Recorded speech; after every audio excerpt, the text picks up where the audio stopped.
سڵاو ئەم کاتتان باش بینەرانی خۆشەویستی تەلەڤیزیۆنی کۆمەڵە بە گەشتیوەڵەکانی سەرلەبانی ڕۆژی شەممە هاتوینەتەوە خزمەتتان سەرەتا سەردێڕی گرنگترین هەوڵەکان.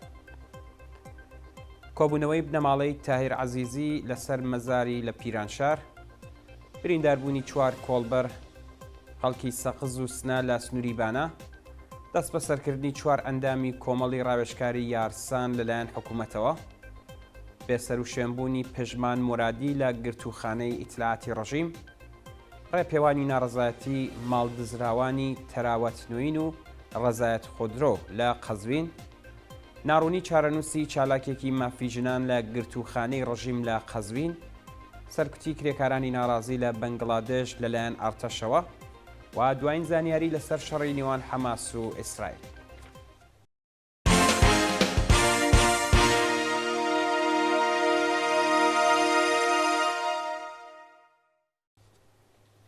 درێژەی هەواڵەکان. کۆبوونەوەی بنەماڵەی تایر عەزیزی لەسەر مەزاری لە پیرانشار، ڕۆژی هەینی 19 مانگی خەزەڵوەر، بنەماڵەی هەمیشە زیندوو تایر عەزیزی لەسەر مەزاری کۆبوونەوە و ڕێزیان لە بیرەوەریەکانی گرت. تایر عەزیزی لە ڕەوتی شۆڕشی ژینا لە ساڵی ڕابردوو بە تەقەی هێزەکانی ڕژیم لە پیرانشار گیانی لە پێناو ئازادی و بەرابەریدا بەخت کرد. ڕۆژی هەینی بنەماڵەی ئەو هەمیشە زیندووە هاوڕێ لەگەڵ ژمارەیەک لە خەڵکی ئازادی خوازی ئەو شارە لەسەر مەزاری کۆبوونەوە و وێڕای گوڵبارانکردنی گڵکۆکەی پەیمانیان لەگەڵ ئاواتەکانی نیەکردەوە. برینداربوونی چوار کۆڵبەری خەڵکی سەقز و سنا لە سنووری بانە. بەپێی هەواڵی گەشتوو بە کۆڵبەر نیوس لە ڕۆژانی ڕابردوودا 3 کۆڵبەری خەڵکی سەقز و کۆڵبەرێکی خەڵکی سنا بە تەقەی هێزەکانی ڕژیم لە سنووری هەنگەژاڵی بانە بریندارکراون. بەپێی ئەو راپۆرتە کۆمەڵێک کۆڵبەر ڕۆژی دووشەممە 16 مانگی خەزەڵوەر کەوتنە بۆ سێ هێزەکانی ڕژیم لە سنووری بانە و 3 کۆڵبەری خەڵکی سەقز بە ناوەکانی هادی زانکۆ و کۆڵبەرێکی دیکە کە ناسناوی ئاشکرا نەکراوە بە سەختی برینداربوون. هەروەها کۆڵبەرێکی خەڵکی سنەش بە ناوی محەممەد هاوڕێ لەگەڵ ئەو چوار کۆڵبەرە سەقزیە بە دەستڕێژی گولەی سەرکوتگەران بریندار و ڕەوانەی نەخۆشخانەی سەلاحەددینی بانەکراون. دەست بە سەرکردنی چوار ئەندامی کۆمەڵی ڕاوێژکاری یارسان لەلایەن حکوومەتەوە. ڕۆژی هەینی 19 مانگی خەزەڵوەر چوار ئەندامی کۆمەڵی ڕاوێژکاری یارسان بە ناوەکانی سەید ئەمین عەباس، خەیڕوڵڵا حەقجویان، پاکزاد تاهری و نەوشاد تاهری لە بازگەی پشکنینی پاتاق لە 15 کیلومتری شاری سەرپۆلی زەهاو لەلایەن هێزەکانی ڕژیمەوە دەست بەسەر کراوە. بەپێی ڕاگەاندنی کۆمەڵی ڕاوێژکاری یارسان، سەید ئەمین عەباسی، خەیڕوڵڵا حەقجویان، پاکزاد تاهری و نەوشاد تاهری بەیانی ڕۆژی هەینی لە شاری سەحنەوە بەرەو کرماشان و بە مەبەستی چاوپێکەوتن لەگەڵ سیاوەش حەیاتی وتەبێژی کۆمەڵی ڕاوێژکاری یارسان و دەبیری بەرەی یەکگرتووی کورد لە شاری قەسری شیرین دەچوون، بەڵام دەکاتی گەڕانەوە لەلایەن هێزەمنیەکانەوە ڕفێنراون. تا کاتی داڕشتنی ئەم هەواڵە هیچ زانیاریەک سەبارەت بە هۆکاری بەندکران و شۆنی ڕاگیرانی ئەو چوار چالاکە مەدەنیە لەبەردەستانی. بێسەر و شوێنبوونی پژمان مرادی لە گرتوخانەی ئیتلاعاتی ڕژیم، وێڕای تێپەڕبوونی 20 مانگ بەسەر کاتی دەست بەسەرکرانی پژمان مرادی لەلایەن ئیدارەی ئیتلاعاتەوە هیچ زانیاریەک سەبارەت بە شوێنی ڕاگیران و چارەنووسی لەبەردەستانیە.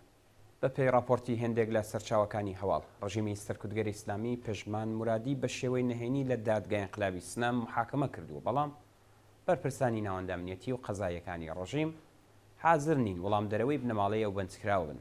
پژمان مرادی لاوی خەڵکی ڕوانسەر ڕۆژی 26 ڕەشەمەی ساڵی 1400 لەلایەن هێزەکانی ئیدارەی ئیتلاعاتی مەریوانەوە لە گوندی دێوەزنا و ڕفێنرا و لەو کاتەوە چارەنووسی بە ناڕوونی ماوەتەوە.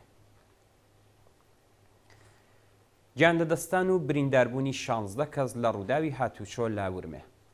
ڕۆژی هەینی 19 خەزەڵوەر ڕووداوێکی هاتوچۆی زنجیرەیی لە نێوان 4 ئۆتۆمۆبیل لەسەر ڕێگای ڕاژان لە شاری ورمێ ڕوویدا و بەو هۆیەوە 6 کەس گیانیان دەدەستا و 10 کەسی دیکەش بریندار بوون.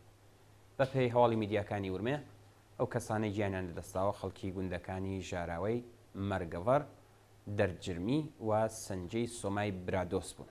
نەبوونی ئەمنیەتی جادەیی، خراپی ڕێگاوبان، بەرهەمهێنانی ئۆتۆمۆبیلی نایستاندار لە نێوخۆ لەبەر چاونەگرتنی ڕێنەمایەکانی هاتوچۆ سەرەکیترین هۆکارەکانی بەرزبوونەوەی ئاماری قوربانیانی ڕووداوی هاتوچۆ لە کوردستان و ئێران. ڕێپێوانی ناڕەزایەتی ماڵدزراوانی تەراوەتنەوین و ڕەزایەت خۆدرۆ لە قەزوین. ڕۆژی هەینی 19 مانگی خەزەڵوەر ماڵدزراوانی شرکەتەکانی ڕەزایەت خۆدرۆ و تەراوەتنەوین لە شاری قەزوین بەمەبەستی گەیشتن بە داخوازیەکانیان خۆپیشاندانیان کرد. بەپێی راپۆرتەکان محەممەد ڕەزا غەفاری بەڕێوەبەری ئەو دوو شرکەتە بە بیانووی کڕین و ڕادەستکردنی ئۆتۆمۆبیلی نوێ پارەیەکی زۆری لە خەڵک کۆ کردوێتەوە و پاش 1 ساڵ هیچ ئۆتۆمۆبیلێکی ڕادەستی کڕیاران نەکردووە و پارەکەشی دزیوە. لەماوەی 1 ساڵی ڕابردوودا ماڵ دزراوانی ئەو دوو شرکەتە بەردەوام لەسەر شەقام بوون، بەڵام هیچ بەرپرسێکی ڕژیم سەرنجی بە داواکاریەکانیان نەداوە. دەست بە سەرکردنی خوێندکارێکی زانکۆ لە تاران. لە ڕۆژانی ڕابردوودا خوێندکارێکی کۆلێژی شیلات لە زانکۆی سەرچاوە سروشتیەکان بە ناوی شەقایق تاجیک لە گۆڕستانی بەهەشزارای تاران لەلایەن هێزانیەکانەوە دەست بەسەر کراوە. بە پێی دوایین زانیاری شەقایق تاجیک لەلایەن دەستگای خەزای ڕژیمەوە بە تۆمەتی ئیجماع و تەبانی بۆ تێکدانی ئاسایشی گشتی بە 10 ڕۆژ زیندانی تەعزیری و 2 ساڵ زیندانی تەعلیقی محکوم کراوە. ناوبرا و 10 ڕۆژ زیندانی تەعزیری تێپەڕ کردووە، بەڵام هێشتا بلا تەکلیف لە زیندانی قەرچەکی وەرامین ماوەتەوە. گواستنەوەی ئیحسان قەدیری بۆ زیندانی ئەڤین. ئیحسان قەدیری چالاکی سیاسی و مەدەنی خەڵکی تاران پاش 1 مانگونی و بەندکران ڕەوانەی بەندی 4 زیندانی ئەڤین کراوە. بە پێی زانیاریەکان ئیحسان قەدیری ڕۆژی 23 خەرمانانی ئەم ساڵ لەلایەن هێزەکانی حکوومەتەوە دەست بەسەر کرا. ناوبرا و لە ماوەی بەندکرانیدا لە دەستڕاگەیشتن بە پارێزەر و چاوپێکەوتن لەگەڵ بنەماڵەکەی بێبەش و بۆ ماوەی 1 مانگونی و لە گرتوخانەی وەزارەتی ئیتلاعات ئەشکەنجە و لێپرسینەوەی لێکراوە. بە پێی زانیاریەکان هێزەکانی حکوومەت گوشاریان بۆ ناوبراو هێناوە تاکو ناچار بە ئێعترافی ئیجباری بێت و ئێستا بۆ بەندی 4 زیندانی ئەڤین وازراوەتەوە. ناڕوونی چارەنووسی چالاکێکی مافی ژنان لە گرتوخانەی ڕژیم لە قەزوین. بە پێی راپۆرتی ناوەندەکانی مافی مرۆڤ چارەنووسی چالاکێکی مافی ژنانی خەڵکی قەزوین بە ناوی سووری بابایی چگنی پاشی 1 ساڵ بەندکران بە ناڕوونی ماوەتەوە. بە پێی زانیاریەکان هێزانیەکانی حکوومەت سووری بابایی چگنیان بە بیانووی پشتیوانیکردن لە دایکانی دادخواز و دژایەتیکردنی لەگەڵ حیجابی ئیجباری دەست بەسەر کردووە. ئەو چالاکە مەدەنیە بە 1 ساڵ زیندان محکوم کراوە، ئێستا ماوەی بەندکرانەکەی تێپەڕ کردووە، بەڵام وەزارەتی ئیتلاعات لەگەڵ کۆکردنەوەی پەروەندەکەی دژایەتی دەکات و ڕایگەیاندووە تا ناوبرا و بەڵێننامە واژۆ نەکات و لە کردەوەکانی خۆی پەشیمان نەبێت ئازاد ناکرێت. خۆپیشاندانی لایەنگرانی فەلەستین لە چەند شاری ئەمریکا. ڕۆژی هەینی 19 مانگی خەزەڵوەر لایەنگرانی فەلەستین لە شارەکانی نیویۆرک، شیکاگۆ و ئۆکلەند دژ بە حمایەتەکانی ئەمریکا لە دەوڵەتی ئیسرائیل خۆپیشاندانیان کرد. بە پێی راپۆرتەکان سەدان کەس لە شاری نیویۆرک لە بەردەم دەفتەری ڕۆژنامەی نیویۆرک تایمز کۆبوونەوە و ناڕزایەتی خۆیان لەگەڵ شێوەی لایەنگرانی بڵاوکردنی هەواڵەکانی شەڕی نێوان حەماس و ئیسرائیل نیشاندا. هەروەها لە شارەکانی شیکاگۆ و ئۆکلەند ناڕازیان خوازیاری ڕاگررتنی شەڕ و کۆتایی هێنان بە کۆمەڵ کوشکردنی ژنان و منداڵی فلستینی بوون.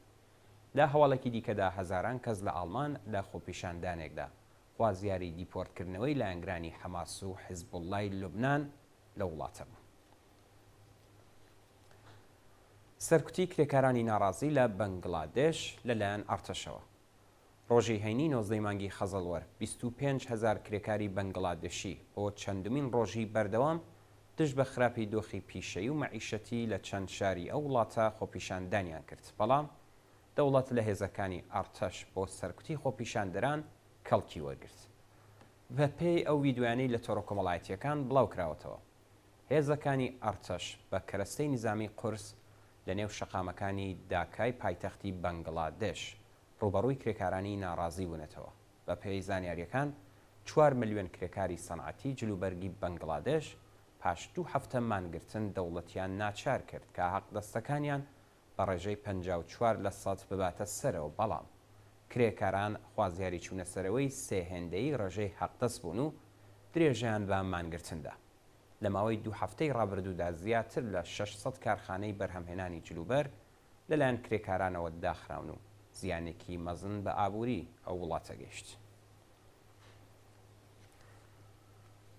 و دوایین هەواڵمان سەبارەتە بە دوایین زانیاری لەسەر شەڕی نێوان حەماس و ئیسرائیل.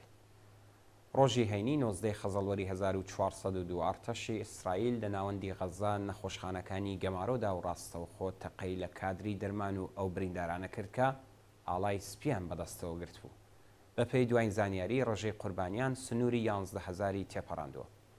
بەپێی راپۆرتی میدیاکانی ئیسرائیل، 2 فەرماندەی حەماس لە هێرشی ئارتەشدا کوژراون و لە هێرش بۆ سەر یەکێک لە نەخۆشخانەکان 13 کەس و لە نەخۆشخانەیەکی دیکەش 21 کەس کوژرا و بریندار بوون.